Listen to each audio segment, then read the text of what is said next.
Ask most people who brought revolution and a new societal structure to the people of Cuba, and they would answer Fidel Castro.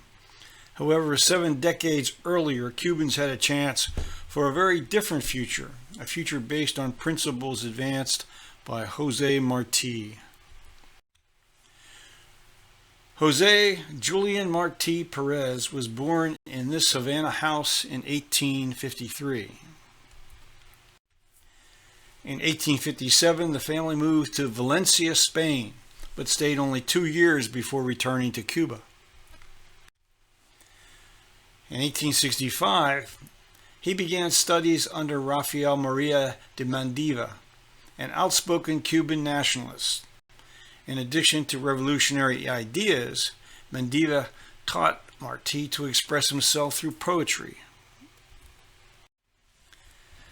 Then in 1868, Cubans rose up against the Spanish colonial rulers, and Marti established 2 short-lived journals in support of the uprising and the objective of autonomy for Cuba. For his part in the uprising, Mendiva was exiled to Spain. In March of 1870, Marti was arrested and found guilty of supporting the uprising. He was sentenced to 6 years of hard labor in a military prison. While incarcerated, he badly injured his leg, which required the use of a cane for the remainder of his life. Marti's mother managed to convince the authorities to commute his sentence to exile, and in January of 1871 he left for Spain. During the ocean voyage, Marti wrote his first serious political work, titled El Presidio Politico en Cuba. In Spain, Marti attended the Central University in Madrid and the University of Saragossa. He earned certificates in civil and church law, philosophy, and letters. Then in 1873, while continuing his studies, he wrote the pamphlet The Spanish Republic and the Cuban Revolution. His formal education completed, Marti left Spain for Mexico in 1875, briefly stopping in New York City. In Mexico, he reunited with his family and began to contribute articles to the newspaper Revista Universal using the pen name Orestes. For the next 6 years, he traveled extensively, living for a time in Mexico, Guatemala, and Venezuela. After a brief return to Spain, Marti fled to the United States in 1878, remaining in New York City briefly, then making his way to Guatemala.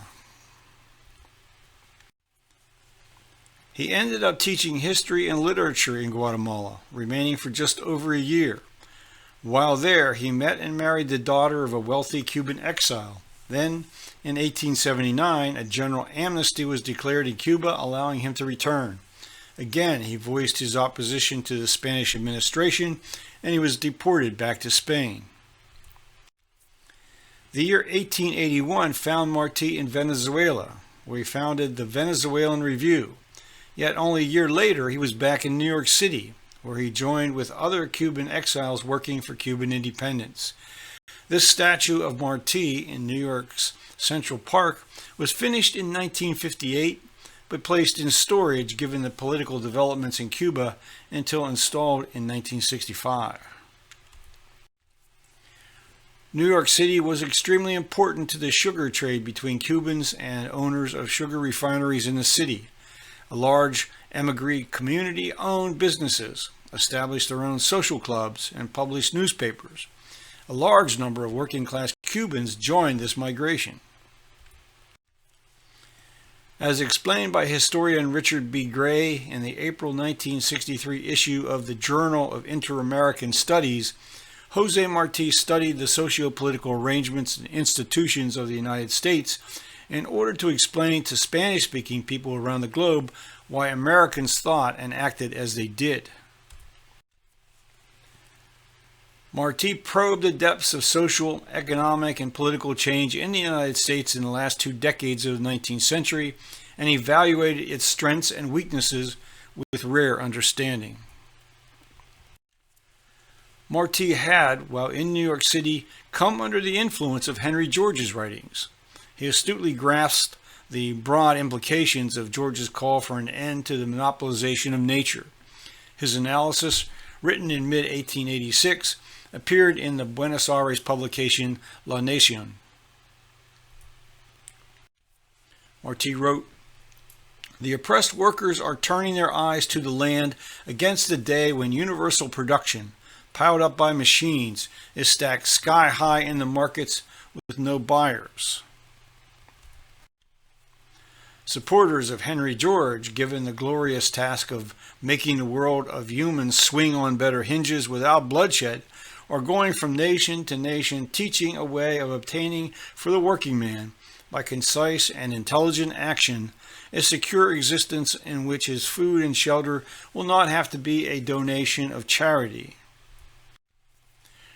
Realizing that the land never denies a man what he needs, they want the land administered in such a way that its produce will be divided equally among all. Previous ideas spring from this central idea, which will grow old and gray before it is put into effect, but must triumph in the end.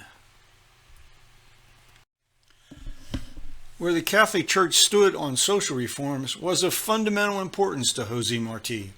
In the New York City of the 1880s, the Catholic hierarchy was essentially Irish and defenders of the status quo, and yet many of the city's Irish workers and many Catholic priests, Dr. Edward McGlynn in particular, championed the campaign of Henry George to become mayor of the city. At that time, Marti thought something fundamental was occurring.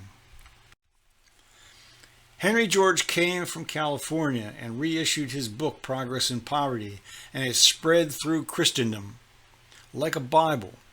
In it is that same love expressed by the Nazarene, set down in the practical language of our days. George's book was a revelation not merely to the working man, but to thinkers. Only Darwin in the natural sciences has left on our times a mark comparable to that of George in the social sciences.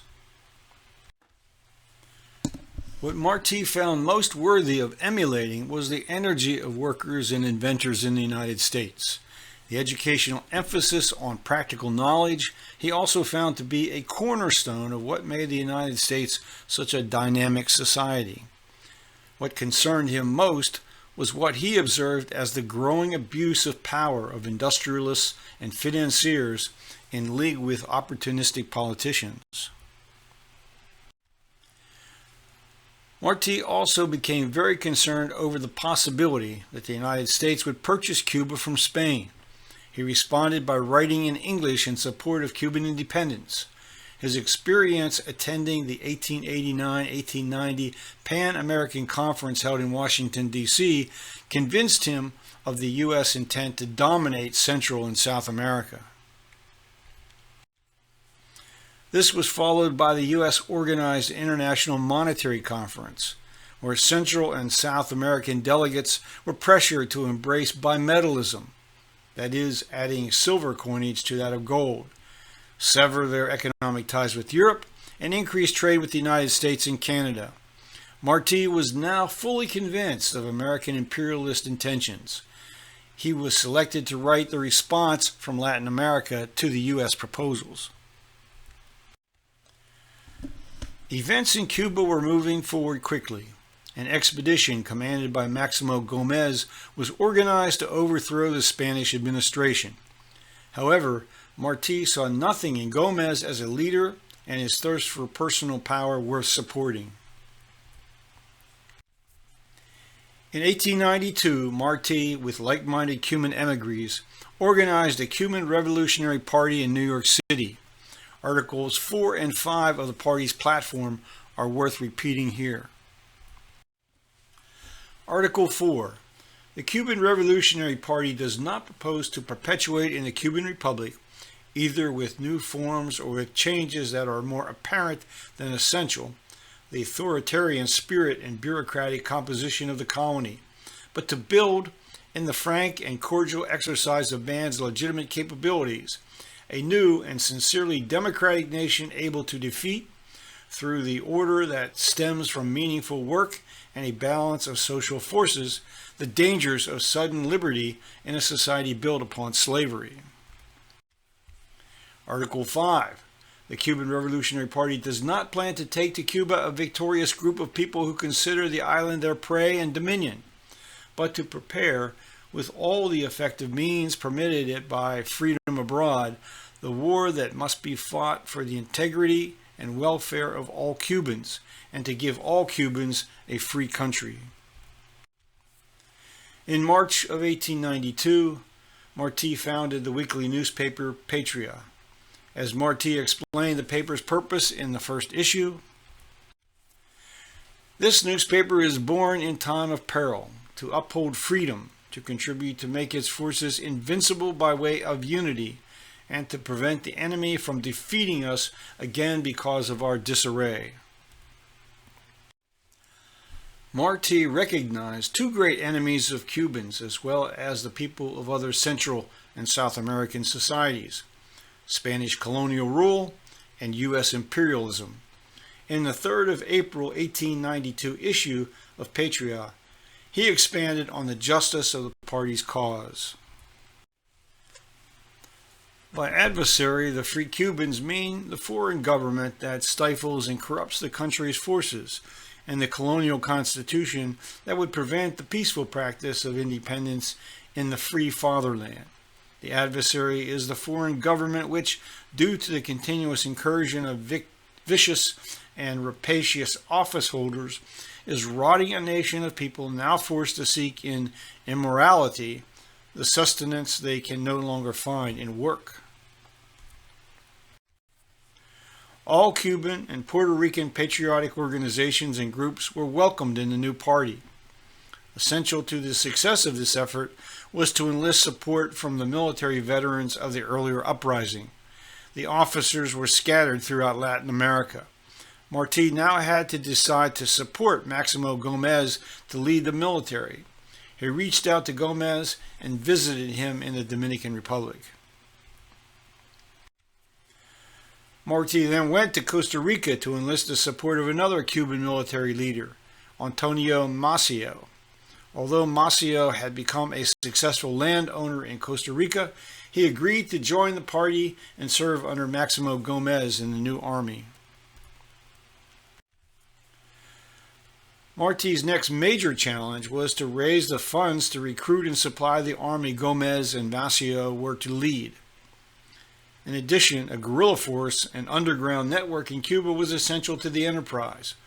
Marti faced opposition from many Cuban manufacturers, business, and landowners reluctant to break away completely from Spain.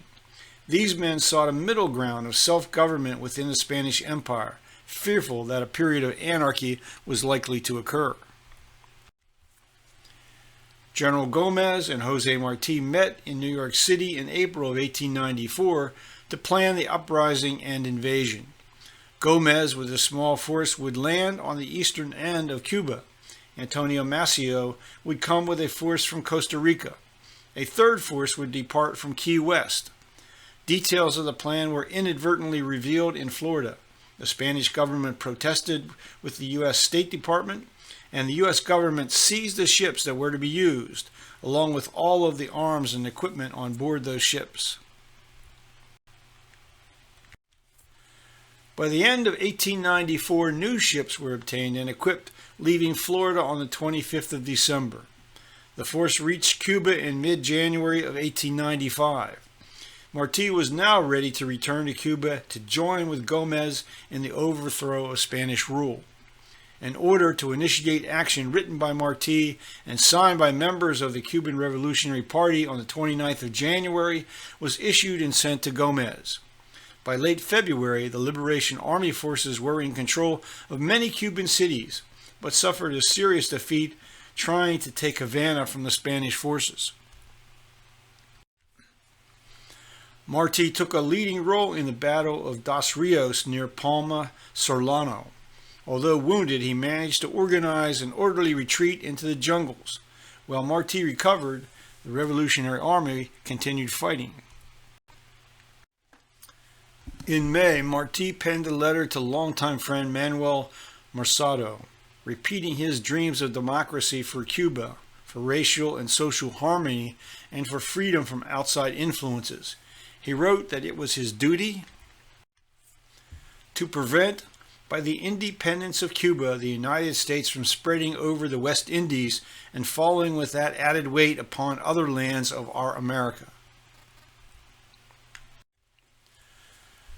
David Goodenough, from whose biography of Jose Marti much of the above detail is drawn, tells us what then occurred. The letter to Marsado was never finished.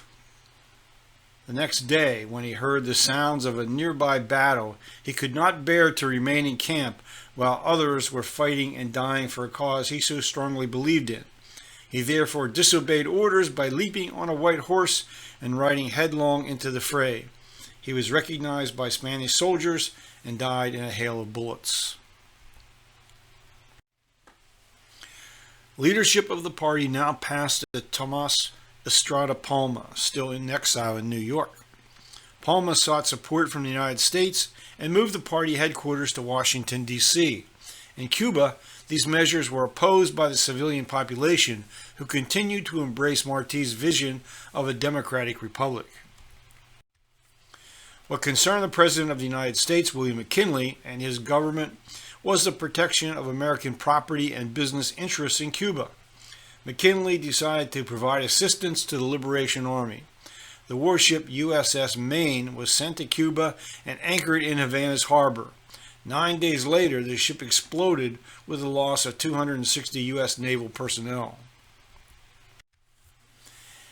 In his 1921 book, History of the United States, Charles Beard provided a close examination of the political and economic interests, prejudices, and sentiments of the United States leaders and population.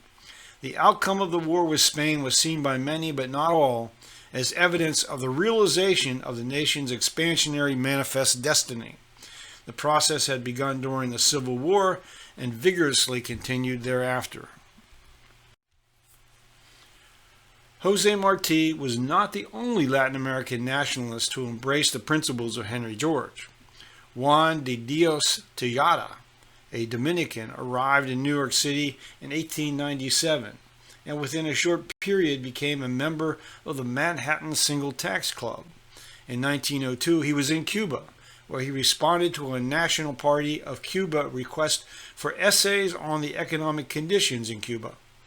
A board of prominent Cubans selected his essay for submission to the National Party, recommending adoption of what were essentially Henry George's proposal for raising public revenue by means of taxation. Another Cuban exile attracted to Henry George's program was Antonio Bastida, who came to the United States as a young man and quickly was attracted to Henry George, joining the Manhattan Single Tax Club in 1890. In an article appearing in the Single Tax Review in 1915, he expressed a view that single tax teachings were being emasculated. He wrote, "This cause shall prevail not by hiding its light under a bushel, not by evasions or diluted teachings, but by the force of the living truth that is in it.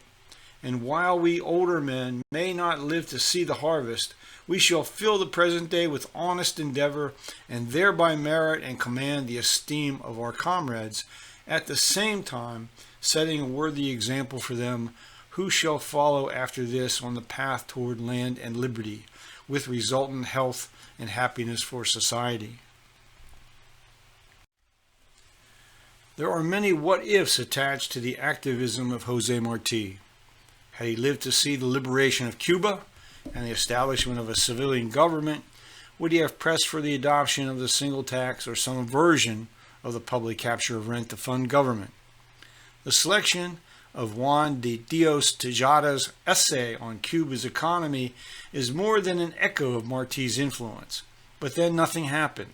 The people of Cuba endured a different destiny, one that turned out to be a tragic reality of what might have been. There is much more that could be and should be presented about Jose Marti and his life's work. His volume of writing was massive, comprising 72 volumes. He was cherished for his poetry and other literary writing. What I hope this presentation accomplishes is to draw attention to the evolution of his thinking, influenced by his association with members of the single-tax community and his reading of Henry George.